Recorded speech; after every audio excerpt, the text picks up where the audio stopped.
Ok, donc ceci est une petite vidéo pour montrer comment utiliser le bundle Inertia Bundle que j'ai eu à créer, donc sur lequel je travaille actuellement. Précédemment, pour créer de nouveaux projets Inertia, j'utilisais cet ensemble de scripts Bash. Par exemple, celui-là permet de créer un projet Inertia avec symphonie minimale, donc où il n'y a pas comme de contrôleur de base rajouté, de page rajoutée. C'est vraiment la version minimale où Inertia a été installé via Webpack. Ça, c'est une version complète où on a comme des exemples de pages qui ont été rajoutées. Et ces deux-là permettent de faire la même chose, mais avec Vite. Vite qui est comme une version plus moderne de Webpack. Donc, bien vrai que ça marche. Le souci, c'est que qu'est-ce qui se passe si l'utilisateur n'a pas Bash, au fait, parce que ça va marcher si l'utilisateur a Bash. Et en termes de customisation également, ça devenait un peu difficile. C'est la raison pour laquelle j'ai eu à créer ce package. Ce package vient également avec une recette. Bon, ça, c'est le code du package en lui-même, mais il vient aussi avec une recette. Et cette recette-là permet principalement de copier la configuration ici du package que je vais expliquer dans quelques instants. Donc ça, c'est en rapport avec le server-side rendering. Ça, c'est en rapport avec ici la protection CSRF. Donc, commençons déjà par créer un nouveau projet au niveau duquel on va installer notre ami Mercury Series Inertia Bundle. Juste mentionner que ce bundle-là se base sur le bundle qui est ici. Simplement qu'il essaie comme de l'améliorer parce que ce bundle vient avec le strict minimum. Il n'y a pas tout ce qui est gestion de la validation, tout ce qui est gestion de l'exécution de commandes SSR, tout ce qui est redirection de l'utilisateur, sauvegarde des erreurs en session, bref, il tente d'améliorer un peu ce qu'on a ici. C'est pourquoi si on vient par exemple au niveau des dépendances, on voit qu'on a bel et bien besoin de ce autre bundle.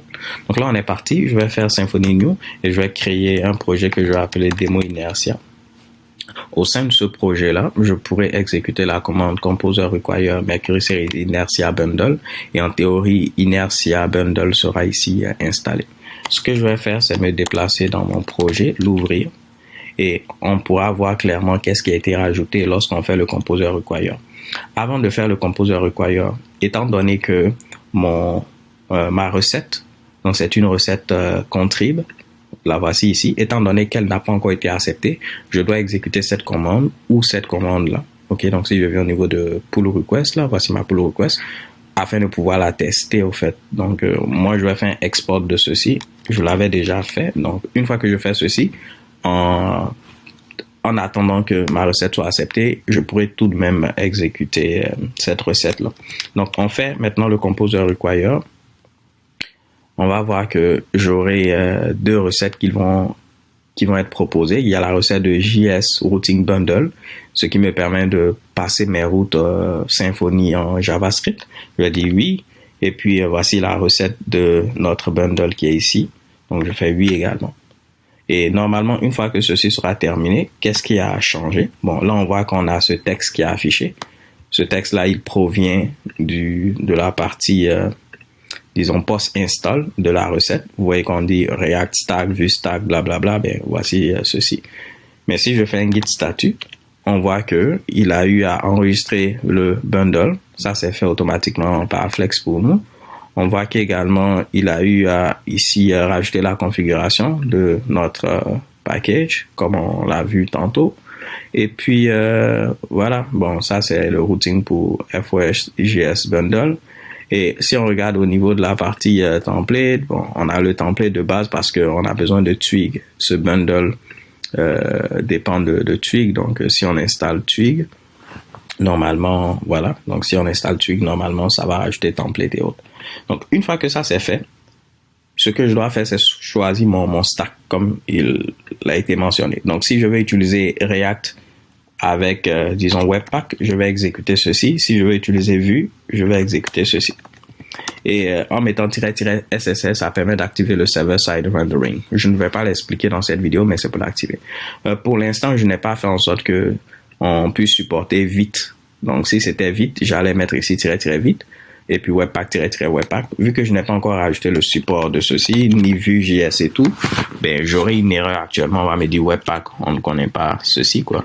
Donc, pour l'instant, je vais juste mettre SSR, mais dans un futur proche, c'est que Webpack et Vue.js soient supportés et de la même manière Vue aussi. Mais si je valide cette commande, vous voyez que elle permet de faire comme plein de Mitsubishi. Et ça, c'est le code que j'ai eu à écrire ici. Donc, juste un instant.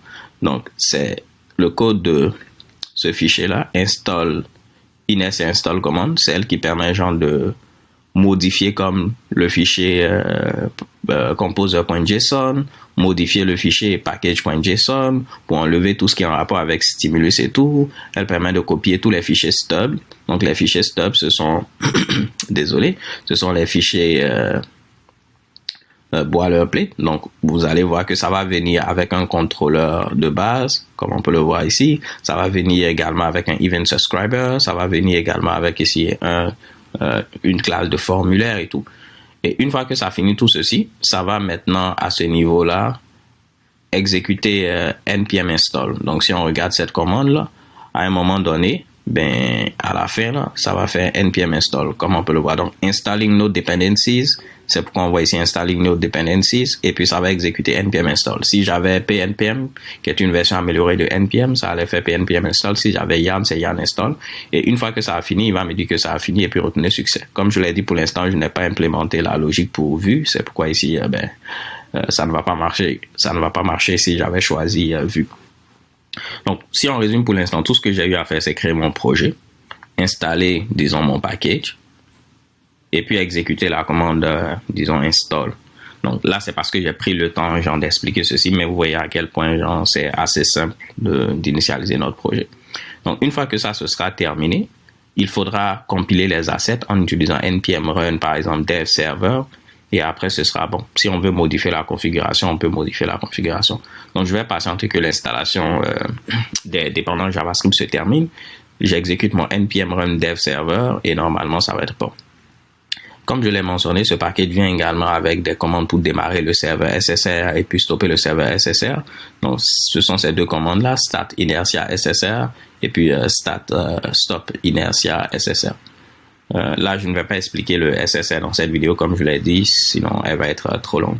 Mais si je fais npm run dev server, on voit que tous mes Mitsubishi ont bel et bien été copiés. Donc, on voit que base a été remplacé par app. On a les directives d'inertia qui ont été rajoutées. Voici un exemple ici de contrôleur pour rendre ici des templates inertia, donc des composants React dans mon cas. Voici un event subscriber pour partager les messages flash. Voici un exemple de formulaire de contact. Et si on regarde la manière dont on écrit le code, c'est celle avec laquelle on est familier. En lieu place de render, c'est inertia render. Mais ici, on crée un formulaire, on gère la requête. Si le formulaire est soumis et qu'il est valide, on rajoute un message flash, on redirige l'utilisateur. Sinon, on rend contact. Et voici ici toutes mes pages qui sont ici. Donc, voici la page About, voici la page de contact avec un exemple de comment est-ce qu'on gère les formulaires et tout. Et en affichant les erreurs, voici la page d'accueil. Voici ici ce qui permet de bootstrapper comme inertia. Et puis, voici ce qui permet de bootstrapper la version SSR. Et j'ai rajouté un petit fichier de style pour un peu de stylisation. Donc, une fois que j'ai fait npm run dev server, je ne vais pas oublier de faire Symfony serve pour démarrer mon serveur. Et normalement, ça devrait marcher sans aucun problème. Donc, on va patienter un peu jusqu'à ce que le serveur soit démarré. Je peux donc copier ceci et valider. Et voilà, on voit que ça marche. Il n'y a pas de rechargement de la page, tout marche sans problème. Le seul souci actuellement, c'est que le SSR n'est pas activé, alors qu'en production, ça ne va pas être intéressant pour les moteurs de recherche. Par exemple, ici, lorem ipsum, si je regarde le code, on ne voit pas ceci dans le code source. De la même manière, on ne voit pas la balise title, parce que ceci est généré par du JavaScript. Alors que pour les moteurs de recherche, il faut que le contenu de la page contienne ceci pour faciliter comme l'indexation. Donc, dans ce cas-là, je peux simplement exécuter, je vais couper ceci, je peux simplement exécuter la commande Symfony console, inertia start SSR, mais avant de pouvoir faire ceci, je dois activer ici SSR. Donc, je viens au niveau de ma configuration comme ça a été indiqué. Et puis, je vais activer ici le SSR.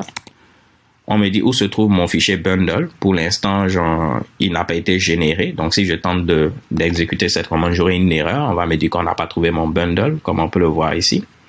Et là, pour générer ce bundle-là, il me suffit d'exécuter npm run build. Et cette commande va builder non seulement le client et le serveur. Donc, si on regarde au niveau de package.json, ça va builder ici le client. Le serveur va se baser sur la configuration Webpack SSR qui est ici. Et une fois que ce sera fait, on verra qu'au niveau de public, on aura un build SSR. Et j'ai déjà rajouté ceci au Git Ignore, comme on peut le voir normalement ici au fait. Donc si on patiente un peu, on aura un build SSR. Et une fois que ce sera là, ben, il pourra automatiquement détecter, disons, mon bundle et puis l'exécuter. Normalement, au niveau de la logique que j'ai eu à rajouter, disons, ici, dans la partie service, il peut rechercher le bundle à plusieurs endroits. Donc, il peut le rechercher au niveau de build SSR, ssr.js ou bien .mjs ou bien build SSR ou bien... Donc, il va essayer de chercher dans ces endroits ou bien ce qui a été configuré. Donc, si je veux configurer moi-même, je peux le configurer ou bien laisser lui-même détecter ceci au fait. Donc là, ça a été buildé. On voit qu'on a bel et bien maintenant un build SSR avec ici ssr.js. Donc, si je refais un Symfony Console Start, on voit que le serveur SSR est démarré. Si je veux le stopper, il me suffit de faire Symfony Console Inertia Stop et vous allez voir que ben, ceci stoppe le serveur. OK. On peut faire CTRL-C également. Mais si je viens maintenant ici, vu que ceci a été démarré, vous allez voir que si je recherche la même chose dans le contenu cette fois-ci, vu que SSR est utilisé, on voit bel et bien ceci dans le contenu et on voit qu'on a bel et bien ici title également. Donc, on a le contenu qui est rendu côté serveur. Donc voilà à quel point c'est facile de l'utiliser. Si on résume un peu les étapes sans les explications, qu'est-ce que j'ai eu à faire? Créer mon projet, un composer require, tout ceci est fait automatiquement. Je choisis mon stack. Après, il faut s'assurer que ceci est rajouté, mais je le fais automatiquement via le code. Lorsqu'on fait inertia install et tout, je rajoute, je modifie le fichier root.yml pour ajouter ceci pour que le SSR marche. Maintenant, essayons de voir, par exemple, le formulaire, si ça marche, je fais valider. On voit qu'on a les erreurs et ça marche comme d'habitude. Je peux mettre ici honoré@example.com. Voilà, on me dit mon message est trop petit. Je vais mettre hello from the other side. Et si on fait CTRL-SHIFT-C, on va voir qu'on a bel et bien une protection CSRF parce qu'au niveau des cookies, là, on a ce token CSRF qui est utilisé et tout. OK. Donc là, voici mon message flash qui s'affiche et vous voyez que tout ceci est fait sans qu'il y ait un genre de rechargement. N'est-ce pas que c'est magnifique? Bon, voilà. Peace.